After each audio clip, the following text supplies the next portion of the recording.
बच्चों आज हम पढ़ेंगे क्लास 11 का चैप्टर 3 जिसका नाम है निजी सार्वजनिक एवं भूमंडलीय उपक्रम।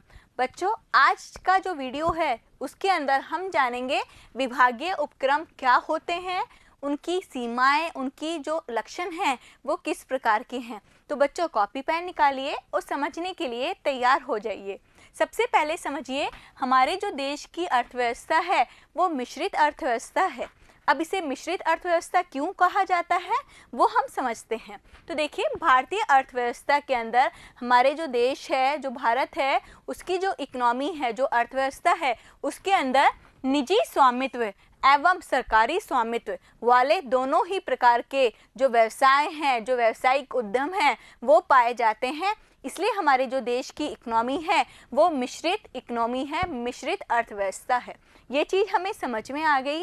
अब यहाँ पर दो वर्ड्स नए आए हैं बच्चों, एक तो निजी स्वामित्व और दूसरा है सरकारी स्वामित्व। क्या होता है, ठीक है। तो देखिए निजी क्षेत्र के उद्यम, उद्यम मतलब हो गया बिजनेस और निजी क्षेत्र मतलब हो गया प्राइवेट, ठीक है। तो ऐसे क्षेत्र के उद्यम जिसके अंदर क्या बोल रही हूँ मैं, जो व्यवसाय है उसका जो स्वामी है वो एक व्यक्ति होगा या व्यक्तियों का समूह होगा, ठीक है। तो ऐसे व्यवसाय जिसका जो स्वामी है, जो ऑनर है, या तो एक व्यक्ति होगा या व्यक्तियों का समूह होगा। और ऐसे जो बिजनेस होते हैं उनका जो मुख्य उद्देश्य है वो लाभ कमाना होता है और अपने ही बिजनेस को एक्सपेंड करना होता है।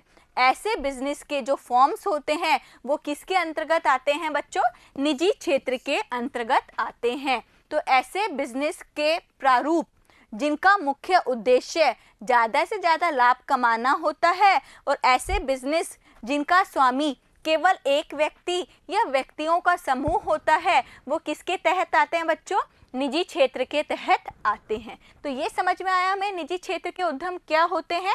अब निजी क्षेत्र के जितने भी उद्यम थे ना बच्चों, हमने चैप्टर 2 के अंदर समझ लिए थे। निजी क्षेत्र के अंदर हमारे आता है एकल स्वामित्व, साझेदारी, संयुक्त हिंदू परिवार, सहकारी समिति। ये हमने चैप्टर 2 में समझ लिए थे कि निजी क्षेत्र के उद्यम, उनकी विशेषताएं, उनकी उपयुक्तता समझ ली थी। तो देखिए सार्वजनिक क्षेत्र के उद्यम इस प्रकार के उद्यम होते हैं, ऐसे बिजनेस के फॉर्म होते हैं जिनका स्वामित्व, जिनका प्रबंध, जिनका नियंत्रण गवर्नमेंट के द्वारा किया जाता है। हमें पता है हमारे देश के अंदर 2 टाइप ऑफ गवर्नमेंट पाई जाती है, एक तो केंद्रीय सरकार के द्वारा या राज्य सरकार, ठीक है। तो ऐसे व्यवसाय जिसका स्वामित्व, प्रबंधन, जिसका नियंत्रण केंद्रीय सरकार या राज्य सरकार या संयुक्त रूप से किया जाता है उन्हें हम क्या बोल देंगे, सार्वजनिक क्षेत्र के उद्यम बोल देंगे।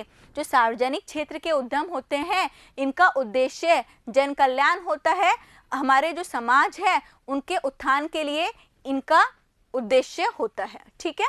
अब देखिए इनके एग्जाम्पल, सार्वजनिक क्षेत्र के कुछ एग्जाम्पल समझिए बच्चों, जैसे भारतीय रेलवे, भारतीय डाक, दूरदर्शन, BHEL, ये सारी चीज़ें किसके अंतर्गत आती है बच्चों, सार्वजनिक क्षेत्र के उद्यम के तहत आती हैं। इनका जो प्रबंधन, इनका जो नियंत्रण, इनका जो स्वामित्व है वो किसके द्वारा किया जाता है, सरकार के द्वारा किया जाता है। अब देखिए यहाँ पर एक टेबल सी बनी हुई है। देखिए बच्चों ये जो भारतीय अर्थव्यवस्था है इसके अंदर 2 प्रकार के बिजनेस के फॉर्म आते हैं, एक होता है सार्वजनिक क्षेत्र और दूसरा होता है निजी क्षेत्र। निजी क्षेत्र के अंदर क्या होगा, जो स्वामी है वो एक व्यक्ति या व्यक्तियों का समूह होगा और सार्वजनिक क्षेत्र के अंदर जो बिजनेस आते हैं उसका जो ऑनर होगा, जो उसका स्वामी होगा, जो प्रबंधन करने वाला जो व्यक्ति होगा वो सरकार होगी, ठीक है। तो सार्वजनिक क्षेत्र के अंदर आपके विभागीय उपक्रम भी आते हैं, वैधानिक निगम भी आते हैं और सरकारी कंपनी भी आती हैं।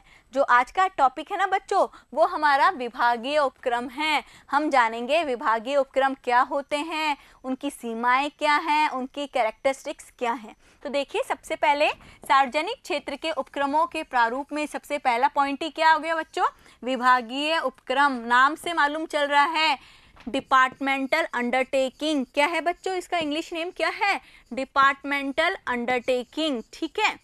अब ये जो बिजनेस का फॉर्म है उसके अंदर इसका जो गठन है वो किसके रूप में किया जाता है, मिनिस्ट्री के एक डिपार्टमेंट के रूप में किया जाता है। तो देखिए इस प्रकार के जो उपक्रम हैं उसको किसी मंत्रालय के एक विभाग के रूप में स्थापित किया जाता है। ठीक है, जिसका जो वित्त प्रबंधन है, प्रशासन है या नियंत्रण है वो कौन करेगा? केंद्रीय सरकार करेगी या राज्य सरकार करेगी या संयुक्त रूप से भी वो इसको कंट्रोल या मैनेज कर सकती है। ठीक है, इनके एग्जाम्पल देखिए, जैसे कि भारतीय रेल, जैसे कि डाक, ये विभागीय उपक्रम के अंतर्गत आते हैं। ठीक है, अब देखिए इनके लक्षण। पहला पॉइंट तो हमें डेफिनेशन से ही समझ में आ गया कि यह केंद्रीय अथवा राज्य सरकार के मंत्रालय के विभाग में गठित किया जाता है। पहला पॉइंट हमें समझ में आ गया कि मिनिस्ट्री होती है, गवर्नमेंट की मिनिस्ट्री होती है, उसके डिपार्टमेंट के रूप में, उसके विभाग के रूप में इनका गठन किया जाता है। तो पहला लक्षण तो हमें समझ में आ गया। दूसरा पॉइंट देखिए, मैंने आपको पहले ही पॉइंट में समझा दिया कि मिनिस्ट्री के डिपार्टमेंट के रूप में इसका गठन किया जाता है, तो इसका कोई सेपरेट एंटिटी नहीं होती है, सेपरेट एग्जिस्टेंस नहीं होता है। तो दूसरा पॉइंट भी हमें समझ में आ गया, इसका कोई प्रत्यक्ष अस्तित्व नहीं होता।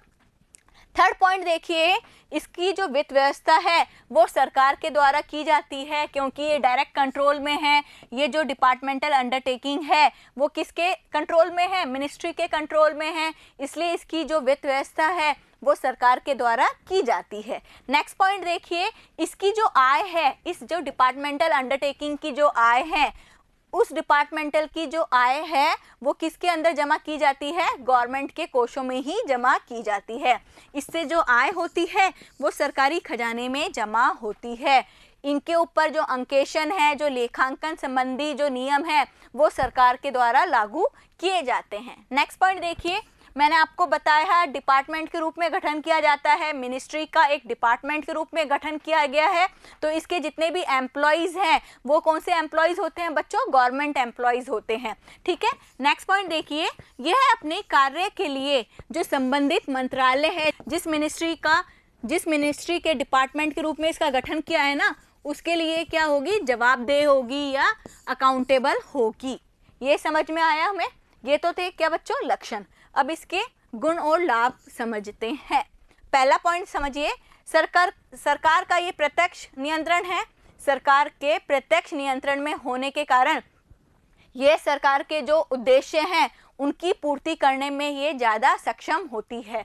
देखो यहाँ पर सीधा लिखा हुआ है कि मिनिस्ट्री के डिपार्टमेंट के रूप में इनका गठन किया जाता है, इसलिए ये क्या है? डायरेक्ट कंट्रोल में है। इसलिए जो भी गवर्नमेंट के जो ऑब्जेक्टिव होते हैं, जो उद्देश्य हैं, उनकी पूर्ति करने में ये ज़्यादा सक्षम होती है। पहला पॉइंट समझ में आया। दूसरा पॉइंट, इनकी जो आय होती है, जो इनकम होती है, वो सरकार के खजाने में जमा होती है, और इस तरीके से हम कह सकते हैं ये एक सोर्स ऑफ इनकम है गवर्नमेंट का। डिपार्टमेंटल अंडरटेकिंग या विभागीय उपक्रम ये सोर्स ऑफ इनकम है किसका बच्चों? गवर्नमेंट का। ठीक है, नेक्स्ट पॉइंट देखिए, ये अपने सभी कार्यों के लिए संसद के प्रति उत्तरदायित्व होते हैं, उत्तरदायी होते हैं, अकाउंटेबल होते हैं, रिस्पॉन्सिबल होते हैं, क्योंकि गवर्नमेंट के डायरेक्ट कंट्रोल में होते हैं। नेक्स्ट पॉइंट देखिए, इसके बजट, लेखा और अंकेशन पर किसका कंट्रोल होता है? गवर्नमेंट का कंट्रोल होता है। इसलिए जो पैसा आता है, जो इनकी आय होती है, उसका दुरुपयोग करना संभव नहीं है।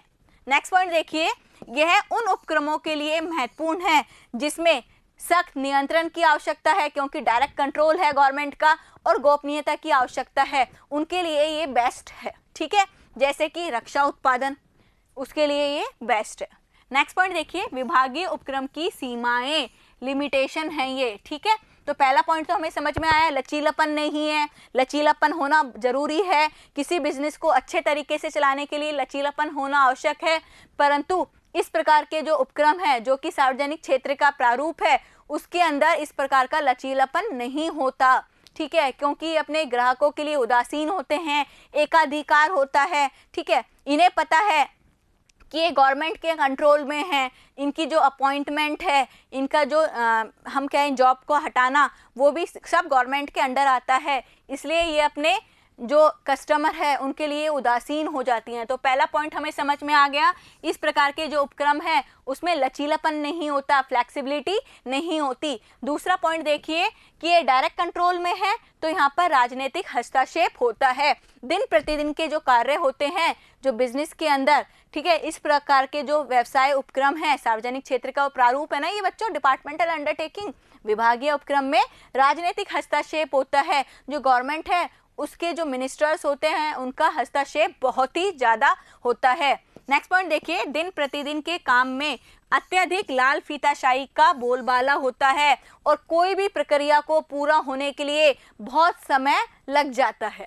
नेक्स्ट पॉइंट देखिए, प्रतियोगिता नहीं होती, किसी प्रकार का कंपटीशन है ही नहीं। देखिए डाक विभाग है, डाक विभाग का कोई कंपटीशन है क्या? नहीं है। तो डाक विभाग का कोई कंपटीशन नहीं होता। ऐसे में क्या होता है, ये अपने जो ग्राहक होते हैं उनकी आवश्यकताओं के लिए उदासीन हो जाती हैं, न्यूट्रल हो जाती हैं, क्योंकि इन्हें पता है किसी प्रकार की प्रतियोगिता तो है ही नहीं, एकाधिकार है, इसलिए ये अपने ग्राहकों के प्रति उदासीन हो जाती हैं, ग्राहकों की आवश्यकताओं को पूरी नहीं कर पाती हैं। नेक्स्ट पॉइंट देखिए, इनका जो प्रबंध है वो सरकारी अधिकारियों के द्वारा किया जाता है और बहुत बार ऐसा होता है कि जो सरकारी अधिकारी हैं वो क्या होते हैं, प्रबंध के क्षेत्र में निपुण नहीं होते हैं। ठीक है, वो प्रबंध के क्षेत्र में निपुण नहीं होते, उन्हें कम अनुभव होता है।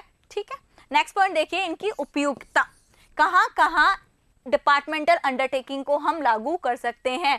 तो पहला पॉइंट तो ये है, ऐसी ऑर्गेनाइजेशन, ऐसे बिजनेस के प्रारूप जहाँ पर हमें गवर्नमेंट का कंट्रोल चाहिए, तो वहां पर आप क्या कर सकते हैं, विभागीय उपक्रम को लागू कर सकते हैं। दूसरा पॉइंट देखिए, ऐसे उपक्रम जहां पर आपको गोपनीयता बहुत ही ज़्यादा जरूरी है, बहुत ही आवश्यक है, वहां पर भी आप डिपार्टमेंटल अंडरटेकिंग या विभागीय उपक्रम को लागू कर सकते हैं, जैसे कि रक्षा उद्योग। ठीक है बच्चों, तो बच्चों आज के वीडियो में मैंने आपको विभागीय उपक्रम की विशेषताएं, उनके लक्षण और उनकी उपयुक्तता के बारे में बताया। आज के लिए बस इतना ही। Thank you.